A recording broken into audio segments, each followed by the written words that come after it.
Shalom and welcome to Branch of Israel. This is Rabbi Roger coming to you from God's beautiful country, Israel. This is a great time of year between Thanksgiving and New Year's with all of the good foods and desserts. I remember when we lived in the United States, either having family or friends over or even going to their home. I especially remember my wife's aunt making homemade pies that were just absolutely out of this world. The Lord all year round looks at us like his fruit, not to infer that he'll eat us or anything, but he views us as a gardener would. He looks us over and determines whether we are growing or need to be lopped off from the tree. So does God look at us like a different kind of fruit? Sure he does. We're considered the apple of his eye, yet we're not really considered fruit in that respect. In Psalm 17:8, it states, "Keep me as the apple of your eye, hide me under the shadow of your wings." Here we see David asking God for his protection and favor. Proverbs 7 tells us, "Keep my commandments and live, and my teaching is the apple of your eye." Now here we are being told his teachings, or the first 5 books of the Old Covenant, are to be the apple of our eye. Yet what does apple of the eye really mean? The Hebrew word for apple is ishon, and is connected to the root word ish, which translates as man. Ishon is known as the little man of the eye. Essentially, the apple of the eye is the pupil, and it is what enables us to see and be seen.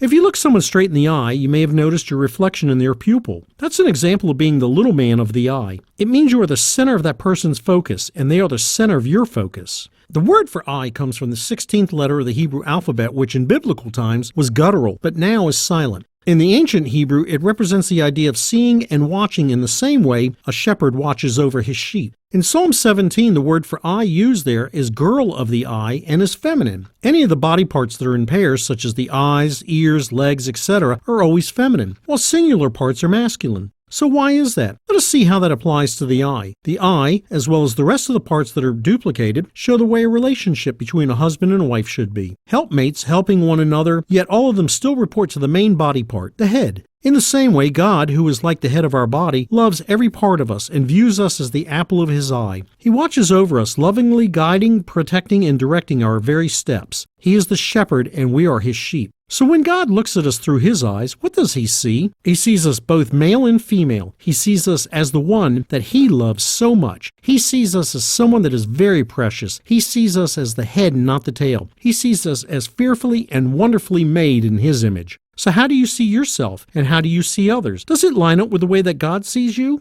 For more teachings and information, visit branchofisrael.com. That's branchofisrael.com. Again, this is Rabbi Roger coming to you from Israel. Thank you so much for listening. Lehitraot, goodbye, or see you again.